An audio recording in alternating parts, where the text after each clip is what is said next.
right, the champions here. Loved by many, hated by a few, respected by all, second to none. I do that again. Loved by many, hated by a few, respected by all, second to none.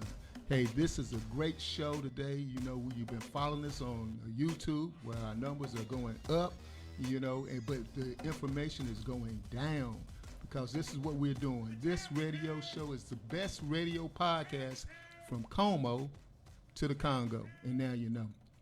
And if you're in Fort Worth, you should know where Como's at. And if you're part of the world, you should know where the Congo's at. So what we have going on today is something that I've been wanting to do now for the past year.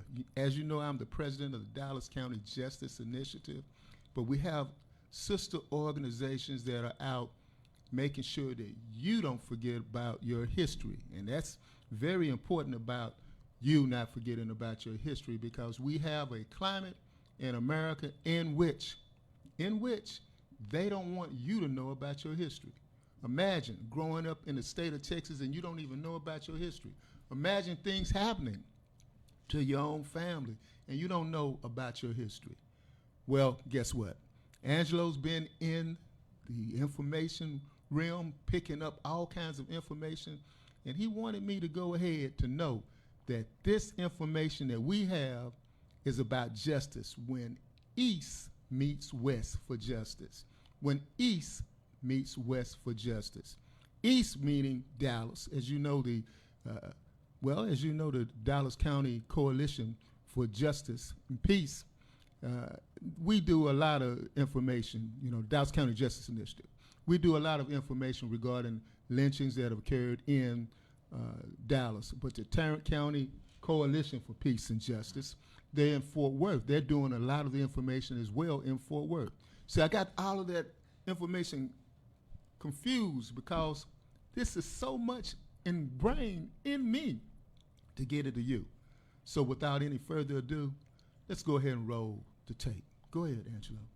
On December 11, 1921, in the shadow of the Fort Worth stockyards, Mr. Fred Rouse, a black citizen, husband, father, and a non-union butcher at Swift & Company Meatpacking, was lynched at this site by a white mob. This is where the century-long hidden history was buried. And I've been in Dallas, Fort Worth all of my, adult life, pretty much since I was 22, and never knew anything about the story. Never knew about the harrowing murder until last year, when the North Texas man got a call. It's like lightning struck. And after the storm, nothing was the same. They started telling me about my grandfather and how he was the only recorded African American to be lynched in Tarrant County.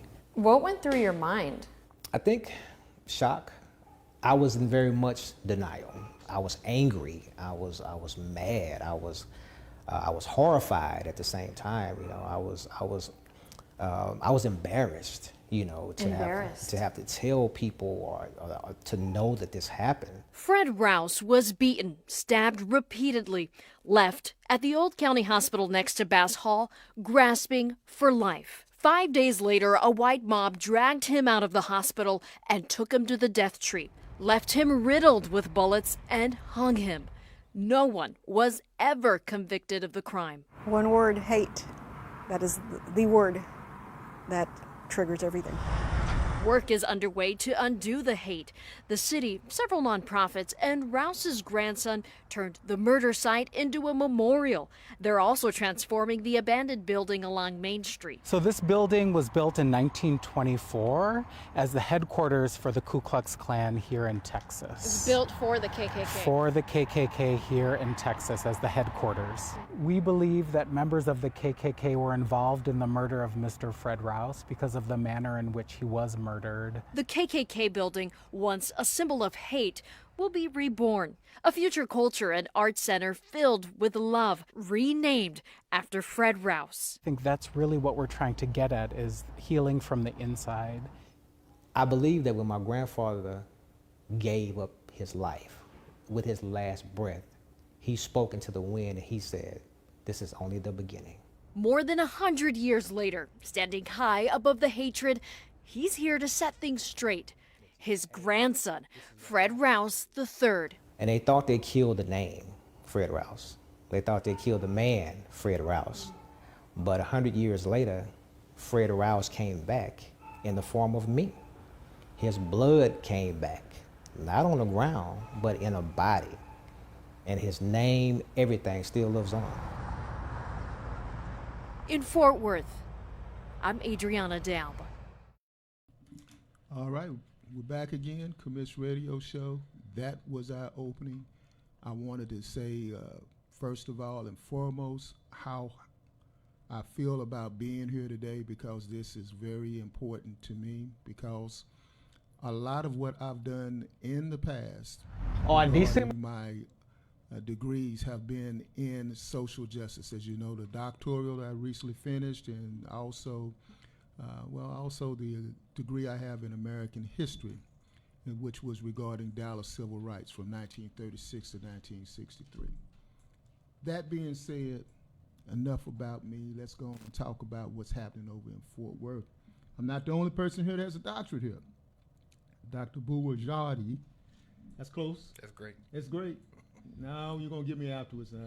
I was trying to get it right, but my heart is right. Yeah, You ain't got to worry about that, man. So go ahead and tell them who you are. So I'm Dr. Bradley Buwajadi. I teach history at Tarrant County College Southeast Campus. I got a PhD at UTA in transatlantic history, and I've been teaching over there at the community college for about 16 years now. Okay, transatlantic history. What is that? So we deal with the cross-cultural connections between people in and around the Atlantic world, we call it, where the connections between Africans, Europeans, the Americans, and the kind of interconnected nature of historical development that unfolded after the so-called Columbia moment, when all these different cultures collided, and kind of like what that's done and what impact that's had on history more broadly. But in terms of this situation, I came into the story of Fred Rouse by teaching the basic survey class at the community college. I had been teaching that class for 10 years. I prided myself about teaching racial justice and racial injustice and exposing people to racial terror violence. And I was born in Fort Worth, and I didn't even know that this happened. I'd been teaching about this. I had a PhD, and I had to go to Alabama to find out what happened in my hometown. And that's really what got me involved in creating Tarrant County Coalition for Peace and Justice. And that's what I was saying earlier in the intro, that this history that we have, a lot of times it's literally right underneath our feet, and we don't know anything about it. And you had to go outside of the state to figure this out. And I you did. lived in Fort Worth, still live in Fort Worth. I live in Arlington now, but I was born in Fort Worth. I've lived in Dallas, Irving, and Arlington ever since. But yeah, I mean, it was the Equal Justice Initiative, EJI, that National Memorial for Peace and Justice. When I went in there in 2017 and I saw the name Fred Rouse at Tarrant County in 1921, it did something to me. I mean, I was on sabbatical. I had been traveling across the United States doing research at national parks and whatnot. This was my last stretch. It was like in 2018. My last stretch on my way home. I wanted to get one more stop in. And the National Memorial was only halfway built. It wasn't even completely constructed. They had only opened up a small section. And we went in there, and my daughter and I, and when I saw that pillar, man, I mean, like I said, it just did something to me. It's like, if I don't know about this, and I've been teaching about this for 10 years, and I got the highest degree one can obtain in the craft that I had chose for my profession, what chance does a plumber or even an engineer or anybody, you know how little history people have to go through in their training, what chance do they have of knowing about this story? And so it just kind of got me involved in wanting to dig deeper, learn more, and kind of expose it to more people. Now, we first met at another lynching site. We did. And that goes to show you how many lynching sites we have documented. Yeah. Because who knows how many were not documented. Right, exactly. But we met at the lynching site in Dallas. Could you tell us about that? Was it the Richard Allen one? It was a Trinity Overlook Park. Yeah, and I think James Gray was there. I think your organization had set that one up. I can't remember if that was before or after our soil healing ceremony, which was something similar that y'all had been doing with EJI. I know I wanted to go and see how these kind of like events were unfolded and how they were going down. And I was honored that you guys. It was William Allen Taylor lynching that occurred. That's what it was. On the banks of the Trinity River. So, folks, if you happen to be going out to Trinity Groves, William Allen Taylor lynching site is within walking distance of Trinity Grove, same as Martyrs Park. And, the soil, getting the soil of the areas where the people were lynched at is very profound. What is very profound, thank you, appreciate it. And what is very profound is to have you here on my left and also to have you here on my right, Fred Rouse III. Thank you. I'm Fred Rouse III. Mr. Fred Rouse that was lynched in Tarrant County is my grandfather.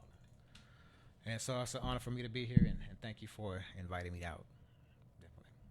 Now, when you did the historical marker, how many years ago was that? We placed the historical marker on December 11th, 2021, which was the groundbreaking ceremony for the Mr. Fred Rouse Memorial in Fort Worth.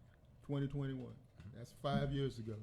And I was there that day, and you gave such a stirring speech. It was so hot my phone turned off because it's just like, it's just too hot. It's too hot. It's too hot. My question to you, going through this, is the same question that I had with Nikki Brooks, who is Alan Brooks' granddaughter. And folks, you think these things just happen in a vacuum. That happened a long time ago. When someone is lynched and you can actually talk to the person that was lynched, their grandchildren, that ain't that far away. Right. Ain't that far away. Exactly. And you carry his name. Yes. Yeah. That is it's huge. For me, I was 46 years old when I found the story out. 46 years old. 46 years old. I got a phone call from a guy that I had that I was at Texas Tech with, because I graduated from Texas Tech. And he said, Fred, he called me on the phone and said, Fred, there's some friends of mine who have done the genealogy of your family, and they want to know if they can give you a phone call. And my initial reaction was, kind of being hesitant about it. And so I said, okay. About 30 minutes later, I get a phone call from about 4 different people. I think one was an attorney, a couple of TCU professors, Adam McKinney being one of them. And they said, Fred, we found your grandfather. My initial reaction to that was, no, you haven't found my grandfather. I know exactly where he's buried at. He's buried in East Texas, in Corrigan, Texas, which is where I grew up at. But I was talking about my mom's dad. But they were talking about my dad's dad. Well, I didn't know my dad's dad because my dad had passed away when I was 12 years old, Fred Rouse II. Him and my mom had split up when I was about 2 or 3, and I was taken to East Texas from Houston, because I was born in Houston, to be raised by my great-grandmother. And so being in East Texas all those years, and then going to Texas Tech, right out of Tech, I got a job working at Texas Instruments here in Dallas. And just lived my life. I never knew anything was going on. And so when I got the phone call and they said, yeah, we found your grandfather, they went through all the verifications. Is this your mom's name? Is this your brother's name? Your sister's name? Is this the street that you guys were on in Houston when you were first born? How did that make you feel? Weirded out at first because they knew so much about my history in my family. And I was, kind of confused on how they knew so much about me. But they did a very good, thorough job as far as researching my family. And once they started that verification process, I remember this vividly because I was watching Game 1 of the NBA Finals at the time when they called, And I remember saying, okay, well, let me turn the game off to see or hear what else you have to say. And it better be good. And it better be good because it was game one of the finals. Miami, the Heat and the Lakers. So and it was really, really good. So I said, okay, let me cut the game off. And so I turned the game off, and that's when they began to tell me the story of my grandfather. And that's how you found out. And that's how I found out. Yeah. And they said, and matter of fact, you share his name. I didn't know that. And then once they told me my grandfather's story of how he, was a butcher in the stockyards, and how he was attacked by a mob and, beat to near death in the stockyards. And I think even reports say that one of the guys picked up a part of the train rail and hit my grandfather in the head with the train rail and cracked his skull in 2 places. And even before that, they said some reports say he tried to run when they first started attacking him and jump on one of the trolley trains, but the white conductor saw him coming and closed the door so that he couldn't get on the train. And that's how the mob caught up with him and started to beat him to death. And when the police came to take him to the morgue, they realized he was still alive. And when they realized he was still alive, they took him to the old City and County Hospital, which is Bass Hall now, Maddox Hall, right at the corner of 4th and Jones Street, right there in Fort Worth. And he was there for 5 days. And reports say that a mob of 30 masked men came in and kidnapped him from the hospital with only his hospital gown on. They said one of the charge nurses that was there said he only has a hospital gown on. He doesn't have any clothes underneath of his gown. And one of the guys told her that where he's going, he won't need clothes. And so that's when they took him to the corner of 12th and Samuel, 1000 Northeast 12th Street, to where the death tree was at. And then they began to stabbed my grandfather multiple times. They shot him. Reports say that they riddled his body with bullets, and then they hung him from a tree. One of the things that a lot of people don't know is that when they lynched people, the crowd took home mementos of things like fingers. They would cut fingers off. They would cut toes off. They would cut body parts off, genitals off, to show that they were there for a certain person's lynching. This was a spectacle. There were hundreds of people out there watching my grandfather being hung from a tree. Nobody did anything to help him or to stop the people from mutilating his body.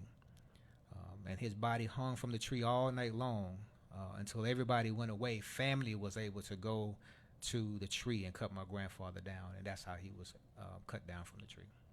And you found out all of that information when? I found that information out through other reports, and just knowing the history of lynchings. Mm-hmm. And it's an atrocity what they did. Some people, not my grandfather, but there were some lynchings where people were actually burned while they were on hanging from the rope. Some people, just all kind of racial terror lynchings and murders were going on in those times. The same year that my grandfather was lynched was the same year that they had the Tulsa, Oklahoma massacre back in 1921. My dad was 5 months old when my grandfather was murdered. And all my grandfather was doing was going to work. He was at work, and right outside of the job is where he was attacked at. Mm-hmm. Angelo, turn my mic up just a little bit. Now, one of the things that I noticed on the historical marker, that it said that he was a non-union member. Mm. I wondered, as a union man, who wrote that marker, mm-hmm. Because what it states is there's a bias in how they wrote that marker. Mm-hmm. Because what it states was that it kind of makes it okay because he was non-union. Yeah. But the reality of it is that black people couldn't be members of unions at that time. Yeah, exactly. So being a non-union member, that shouldn't even be on there. That's not relevant because if you're black and you can't be a member of a union, it's nothing non about it. You can't join. Yeah. So that was the only thing that I saw with that historical marker, because as you know, we put up a lot of historical markers and we have to wordsmith it. That historical marker, where's it at? I know where it's at, but for the benefit of the people at home. They actually have two historical markers right now. One is at the corner of 4th and Jones Street at the Bass Maddox Hall in Fort Worth, and the other one is at 1000 Northeast 12th Street, which is the address of the Mr. Fred Rouse Memorial, which we are building right now, and hopefully it'll be complete in about 8 weeks. 8 weeks. Mm-hmm. 8 weeks. Yeah. 8 weeks, that's a long time or a short time, depending on how you look at it. Yeah, we've been working on it for a while, all year, so. Okay, how long have you guys been working on it? Oh man, Talk straight into the this. I mean, this whole project started, or we envisioned the project before we had even come in contact with Fred. We had a soil healing commencement soil healing ceremony with EJI in 2019, and as we were like working up to that event, I remember we were just at a coffee shop at a meeting one day, and we sort of thought, wouldn't it be powerful if we could find where this occurred, and if we could purchase that land and turn it into a memorial. And that was just kind of a pipe dream at that time. But we kept working. You know, we created this Fred Rouse Memorial Tour where we took people on to visit the sites of historical consciousness that were connected to the story. And kind of just like 2 years into our work, I think somewhere around there, the land came up for sale. And so we started getting some grants applications in. We purchased the land, and it started out with a $250,000 grant to purchase this land and turn it into a small garden. But it has just ballooned into this massive memorial site project that's connected to the 1012 North Main Street project, that we thought was important. It needed to be something that people could go to, that people can kind of go see and experience what this history is. Because one of the things that we've been all about is that, you know, forgetting doesn't help anybody. When we don't confront our past, and we don't have it there so that people can see it, be exposed to it, engage in dialogue about it, it doesn't help anybody. They cut the tree down the following year so that everyone could forget. But has that helped us? I mean, you know, you mentioned about how do we know about this story? Like from when this happened in 1921 to about 1924, Fred Rouse's name was mentioned in multiple papers. The evidence has been right there this whole time for us to see. But in 1924, when the court cases and then the indictments completely disappeared, from 1924 to 2000, his name has only been mentioned four or five times in the newspapers. How does that happen? I think there's like a deliberate attempt to sort of sweep this stuff under the rug, to think that somehow that's going to make us better. But you know, when you have wounds and you don't clean those wounds out and you just put a Band-Aid on a wound that needs stitches, that's not going to help the situation. And I think that's what this project for me all along has been, is this ability to kind of bring people in, to educate them on why we need to know, because not knowing is not doing us any favors. You're right. Not knowing is not doing us any favor at all. The Mr. Fred Rouse, and I realize that each time I speak about your grandfather, I always refer to him as Mr. because there's another gentleman that happened in Arlington when they had, well, Mansfield to be more precise, where they did not have a lynching, but they had the Mansfield riots that occurred in 1956. And I was running for office at that time in the year 1993. And I was speaking to a gentleman whose descendant was one of the ones that they had hung in effigy. And I always referred to him by his first name. He always referred to me by my last name, Mr. Gray, Mr. Gray, Mr. Gray. And he told me, Mr. Washington told me, that the thing that they took away from you, you must never, if you're alive today, never allow them to do that again. So when you said Mr. Fred Rouse, that reminded me of Mr. Washington's speech that he gave to me, just one-on-one conversation we had with that. And that's the importance of what we're doing here. 1012, you mentioned something about 1012 transformation. 1012 transformation. Could you tell us about that? Yes, so the other organization, I'm the president of the Tarrant County Coalition for Peace and Justice, which Bradley was talking about, that we're part of, and that's the organization that's building the Mr. Fred Rouse Memorial Site. The other organization, I'm on the board of that organization, is called the Transform 1012 organization. That organization purchased the old KKK building in Fort Worth, and a lot of people don't know that Fort Worth had the largest KKK chapter in America. That's just how prevalent the KKK was in Fort Worth at that particular time. This auditorium, or this cavern that we purchased, the old KKK's cavern, held upwards of 5,000 to 7,000 KKK members at a time. This is where they had all their chapter meetings and organizational meetings at. And we purchased that building, and that building is going to become the Fred Rouse Center for Arts and Community Healing. And it's amazing how that transformation is happening, and that transformation started 105 years ago. I tell people all the time, I believe that when my grandfather was hanging from that tree, with his last breath, he uttered the words, "This is only the beginning." Because so many things had to take place over that 100-year period for us to even be here today talking about it. The Fred Rouse Center for Arts and Community Healing is going to be a place for everybody to be able to come and feel safe, and feel wanted and appreciated, versus how it was back in the early 1920s, a place of hatred, a place where they spread fear in the community, and people had to pass by that because it's on Main Street, going from downtown to the north side.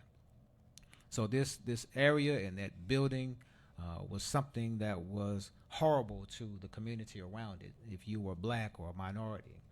But we're transforming that building into a place where everybody can come and feel safe. Well, that's about transformation, and that's the reason why we have this show on today, because this is about transformation. When East meets West, the Dallas County Justice Initiative, which is in the East, and what you're doing over in West in Tarrant County, you're the president of that organization, right? Right. And I'm the president of the Eastern branch, if you will, of that organization. So when East meets West, that's what we're talking about. But transformation, how many dollars is it going to take for you to do this, man? For the to complete the memorial site for about 8 weeks, we need to raise about $800,000 over the next 8 weeks to complete the memorial site.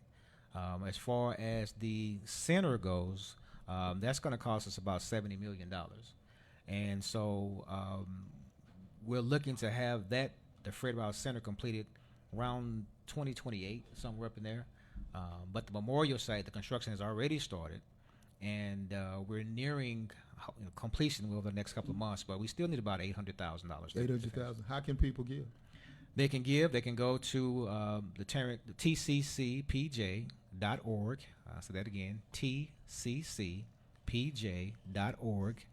and go to the Donate Pavers tab. You can donate there. And another thing that we're doing for the community is we have about 2,000 pavers and plaques that we are allowing the community to purchase, and they can purchase those pavers and plaques and get their name on them. And so that's one of the things that we wanted the community to be able to do, is to cement their name in history at the Mr. Fred Rouse Memorial Site, right along with my grandfather's name, so they can also have something that's going to be lasting from now on. Okay. Yeah. We're talking about repurposing horror. That's what I said when I saw the first website. I said, "Oh man, they're using my." I should have copyrighted that. Wow. Now, this is a question I want to ask you, Fred. And we've only seen each other 3 times, I believe. But the last time we met was out in the parking lot. We came here. And we bonded together as men. When you're going through this, and you're going through this story, the narrative of your grandfather, you had said earlier in the clip that we ran how embarrassed it was for you. I can somehow relate to that, but I also can relate to it in a way in which nobody wants to be reminded of something that horrible that happened in your family. And you have to be reminded of that basically every day. Every single day. Thank you for asking me that question, because I get that question a lot, and also people ask me, Fred, every time you tell your grandfather's story, does it get easier? Right. Never gets easier. I tell people all the time, before I start talking about him, I have to take a deep breath. I have to really try to pace myself and not say certain words, because I'll break down in the middle of telling the story. One of the things that, from the initial phone call that I got back in 2020, there were a string of things that happened before I got the phone call. My mom had passed away from the COVID back in August of 2020 down in Houston, and then September of 2020 is when I got the phone call.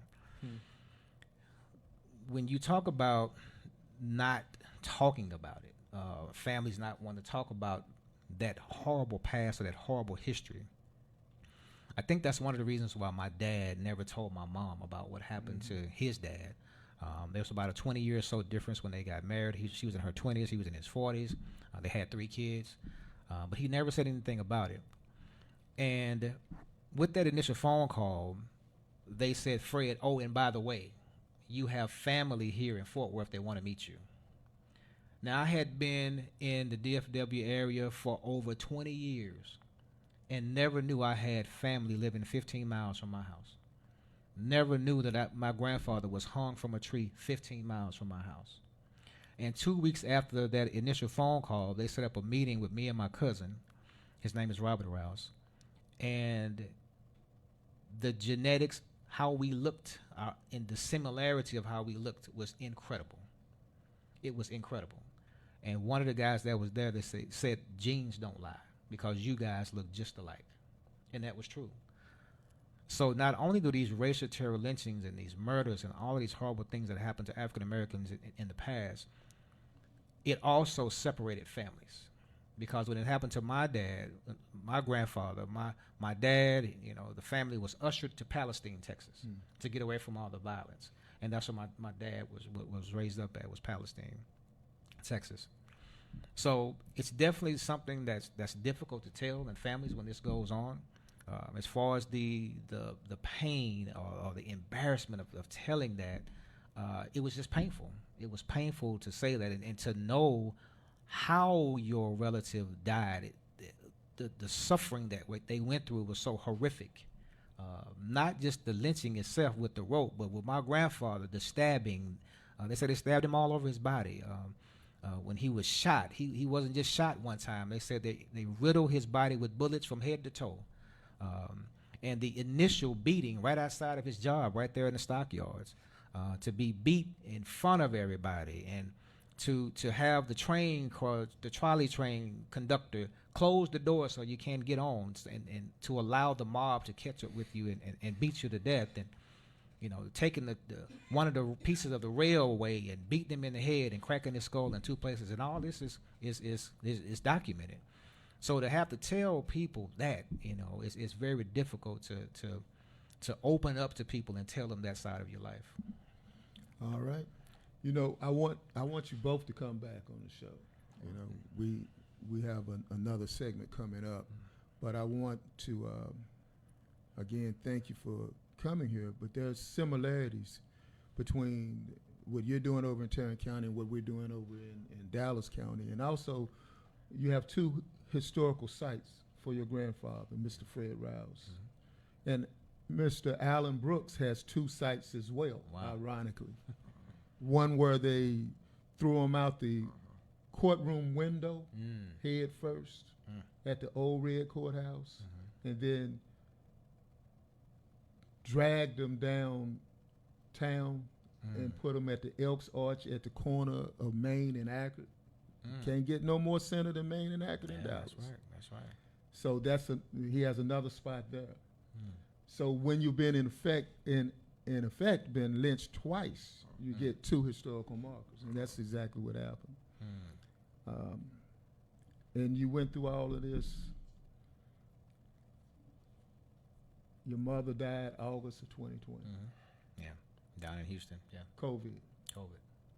My mother died September 2020. Wow. COVID. Wow. Can't make this stuff up. Now I can't make this stuff up. No. When East meets West. Yes. Wow. Any closing comments? Oh no, I mean this has been great. I guess the last thing I would say is that, you know, how you guys you're talking about this whole like remembering, and I think of like this term dismember, like these lynchings. They, as Fred pointed out, sometimes these people would take souvenirs, they would dismember bodies, and I like this analogy of like remembering to try to put the pieces of history back together that people have torn away, and I think it's powerful. What we're all doing, and I hope more people will get involved. All right. We want you to get involved.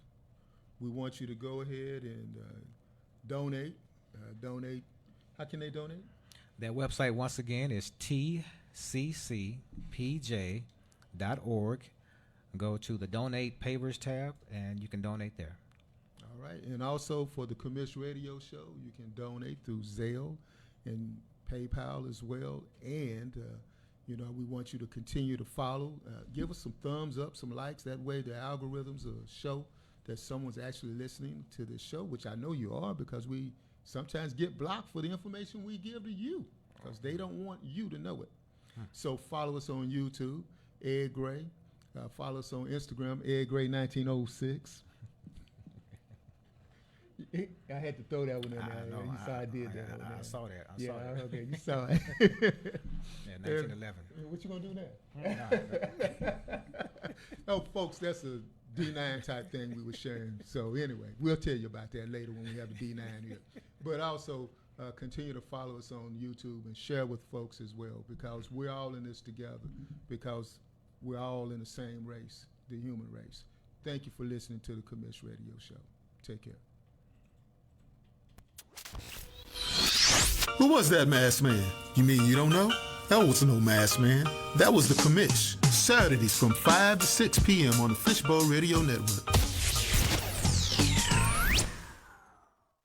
Hey, how you doing? This is Ed Gray of the Commish Radio Show. Stay tuned and tune in and be up to speed on everything in social justice, human rights, and politics on the Commish Radio Show, airing every Saturday, 5 p.m. on the Fishbowl Radio Network. Jump in.